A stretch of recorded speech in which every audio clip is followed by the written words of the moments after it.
একজন জান্নাতি বলবে ইন্নী কানা লি কারিন, আমার একটা দুনিয়াতে বন্ধু ছিল, আমার একটা কি ছিল, দুনিয়াতে আমার একটা সঙ্গী ছিল, বন্ধু ছিল। সে কেমন ছিল জানো? এই বলতেছে ওদের কাছে, ইয়াকুলু আইন্নাকা লামিনাল মুসাদ্দিকিন আইদা মিতনা ওয়া কুন্না তুরাবান ওয়া ইযামান আইন্না লামাদিনুন। আমার ওই বন্ধুটা ছিল এরকম, ওই শুধু আমারে টিটকারি মারত। এই মন্দ বন্ধুর কথা বলতেছে।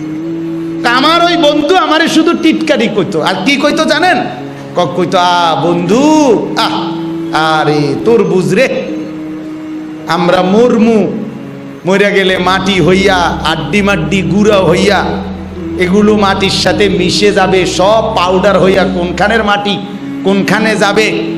এরপরে কোন বছরে গিয়া ইসরাফিলে ফু দিব, এরপরে হাসরের মাঠ কায়েম হবে, বিচার আচার হবে, এরপরে ফুলসেরাত পার হইবা, এরপরে বেহেশতে যাইবা, এরপরে তোমারে হুর দিব, ভালা ভালা খানা দিব, আরো অনেক কিছু শুনে। ইডি বুঝি কথা, কোন সময় কি হইব না হইব, এই আশায় এই চিন্তায় তুমি বৈশা রইছ। ইদা মিতনা, আমরা মরবো, কুন্না তুরাবান ওয়া ইযামান, মাটি হব, হাড্ডি মাড্ডি গুড়া হবে, ইন্না লামাদিনুন, এরপরে কখন আমাদেরকে প্রতিদান দিবে, এগুলো কখন হবে? এগুলো আমারে বলতো, কইতে যে আরে বাদ দে বেটা, এগুলো কোন সময় হবে না হবে, কি কয় না কয় হুজুরার কথা, এগুলো শুনে আগলে হবেনি। দুনিয়া এখন রানিং, মোবাইল টান দিলেই গুনাহ চলতে আছে, হাজারো নর্তকী না আছে, এখন না দেখা কোরআনের আশায় তুমি বইয়া রইছ। হুজুরের মুখে আপনারা হয়তো অনেকেই শুনছেন, অনেক সময় হুজুর বলেন যে হে নওজোয়ান, আজকে তুমি ছবি দেখো, আজ তুমি নর্তকী দেখো, আজ তুমি বেহায়া নাজায়েজ ছবি দেখো, তুমি এখন দেখো, আমিও দেখব, তবে আমি দেখব জান্নাতে ৭০,০০০ হুর একত্রে। নওজোয়ান তুমি এখন গান শোনো, আমিও গান শুনবো, তবে জান্নাতের সেই গান হবে দাউদ আলাইহিস সালামের কণ্ঠে, জান্নাতের সেই গান হবে জান্নাতের হুরদের কণ্ঠে। জান্নাতের পুরা জান্নাতের হালাত বদলে যাবে, জান্নাতের গাছগুলো নড়বে আর চড়বে, জান্নাতের লণ্ঠনগুলো বাতিগুলো দুলতে থাকবে। তো এই হালাতটা ওই বন্ধু, এই জান্নাতি বলতেছে, আমার এই বন্ধু কেবল আমারে তিরস্কার করতো যে আরে ওইগুলো বাদ দিয়ে এখন ভোগ করো, এখন দুনিয়া, এখন হাজারো লাখো বন্ধু, এক বন্ধুকে আরে মোবাইল অন কর বেটা, তোর শেয়ার চালু কর, আমি দিচ্ছি। তো অগণিত অশ্লীল ছবি, গুনার ছবি, নাফরমানির ছবি সরবরাহ করতেছে। আরে এখন মজা করো, এখন মজা করো, খাও দাও ফুর্তি করো। ইনহিয়া ইল্লা হায়াতুনা দুনিয়া নামুতু ওয়া নাহইয়া, আরে জীবন তো কেবল এটাই জীবন, এখানেই মরবো, এখানেই বাঁচবো। ওমা নাহনু বিমাবউসিন, আল্লাহ বলে কাফের আর বেঈমান আর নাফরমানরা বলে পুনরুত্থান হবে না, পুনরুত্থান হবে না। আজ হাজারো লাখো মুসলমানকে আখিরাত ভুলায় দিছে। হাজারো লাখো মুসলমানের সন্তান সকাল থেকে রাত 10টা পর্যন্ত এক ওয়াক্ত নামাজ পড়ে না, তার কলিজার মধ্যে এই কথা একবারও আসে না যে একটা বার আমার মালিকের সেজদা করা দরকার, একটা বার সেজদা করা দরকার। হাজারো লাখো মা বোন প্রতিদিন বেপর্দা চলতেছে, এরা একবারও ভাবে না, একবারও ভাবে না, একবারও ভাবে না আসমানের গজব আসলে, রব্বে কায়নাতের গজব আসলে 164 কোটি মানুষের জনসমৃদ্ধ সুপার পাওয়ার, গোটা পৃথিবীর বিশ্ব পরাশক্তি যাদের হাতে, বিশ্ব বাজার যাদের হাতে, গোটা পৃথিবীর সমস্ত প্রযুক্তি যাদের হাতে, এরকম বিপুল জনগোষ্ঠী সমৃদ্ধ একটি দেশ, যাদের জনসংখ্যা 164 কোটি, এত বিপুল পরিমাণ জনসমৃদ্ধ একটি দেশের জনগণ যদি রব্বে করিমের এক করোনা ভাইরাসের সামনে যদি এতটা অসহায় হয়ে যায়, তো 16 কোটি মানুষের জনবসতির এক দেশে যদি রব্বুল আলামিনের এক ভাইরাস দেখা দেয়, তো এক সপ্তাহ তো আমাদের টেম্পার টিকবে না, আমাদের এক সপ্তাহ তো টিকবে না। আমি তো প্রতিদিন এই কথা বলি, বাপ আমার কলিজা বলে এই কথা। আজকেও আমি মা বোনদের ইসলাহি মজলিসে কথাটা বলছি।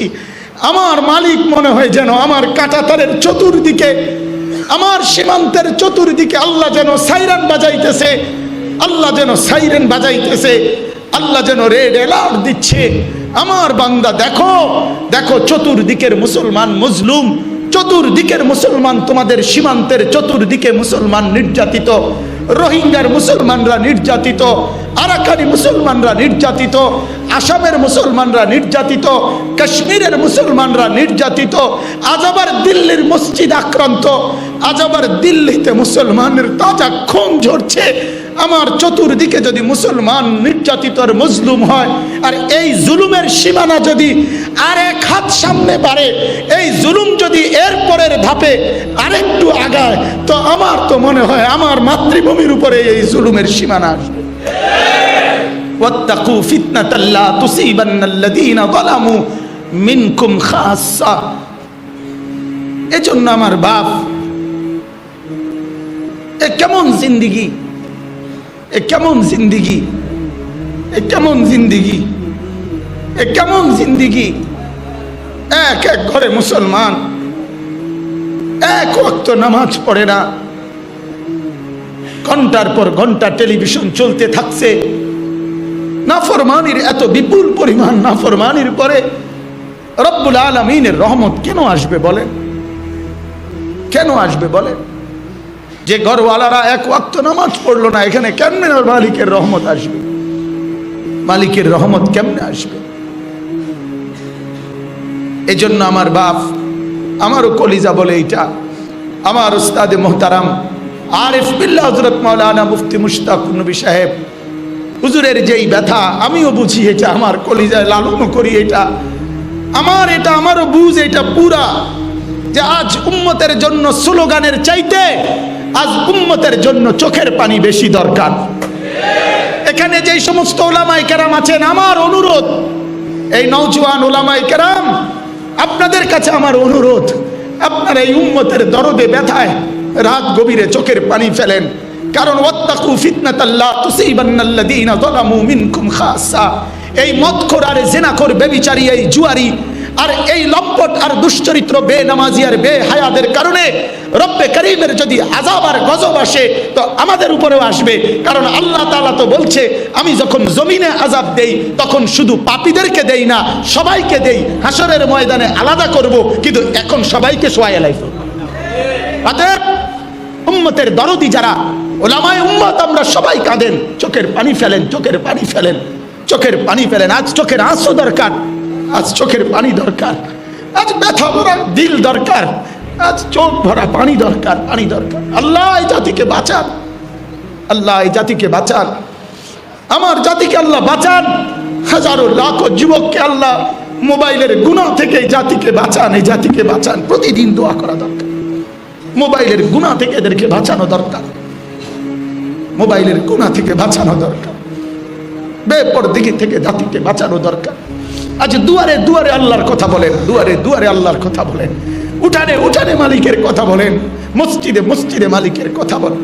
আগেও কিছু পান নাই, এখনো আর কিছু পাবেন না, কিছুই দরকার নাই। মালিক আসমানওয়ালা আরশ আজিম থেকে মালিক দেবে আখিরাতে। হুজুর আমারে কয়দিন আগে এক জায়গায় আমারে বলতেছে, মাওলানা আখিরাত থেকে নেবেন, আখিরাত থেকে নেবেন। এই ফিকির ইনশাআল্লাহ আমরা সবাই লালন করি, বলেন ইনশাআল্লাহ। উম্মতের উলামায়ে কেরাম কলিজার ভরা ব্যথা নিয়ে উম্মতকে ডাকেন, উম্মতকে ডাকেন। এক এক শব্দ যেন চোখের পানি ভরা হয়, এক এক শব্দ যেন মাওলা পাকের জিকিরওয়ালা হয়। উম্মতকে প্রতি শব্দ উচ্চারণ করার আগে নিজের কলব আর নিজের ঈমান আর নিজের আমল আর নিজের তাকওয়া আরো বাড়ান। আল্লাহ যেন আমার বাড়ায় দেয়, বলেন আমিন। আল্লাহ যেন আমাকে কবুল করে, বলেন আমিন। আল্লাহ যেন আমাদেরকে কবুল করে, বলেন আমিন। তো ওই জান্নাতি বলতেছে, ইয়াকুলু আইন্নাকা লামিনাল মুসাদ্দিকিন আইদা মিতনা ওয়া কুন্না তুরাবান ওয়া ইযামান আইন্না লামাদিনুন। ওই জান্নাতি বলে, আমার এই বন্ধুটা আমারে কেবল আখিরাত ভুলাই দিত। কি ভুলাই দিত? কথা বলেন না, কি ভুলাইতো? আরে বাদ দে আখিরাত, পরকাল, আরে হুজুরদের এসব কথা বাদ দে, এখন মজা ভোগ কর, এখন মজা ভোগ কর, এখন মজা মার। তো আল্লাহ তাআলা বলতেছেন, এই কথা বলার পর জান্নাতি তখন সে বলবে, হ্যাঁ, কিন্তু আমি বড় মজবুতির সাথে আখিরাতকে বিশ্বাস করে আমি আমার বন্ধুর ফাঁদে পড়ি নাই, তার কথায় কখনো বিরক্ত হই নাই, আমি আমার ঈমান আমলের উপরে টিকেই ছিলাম, আজ আমি জান্নাতি হয়ে গেলাম। আজ আমি জান্নাতি হয়ে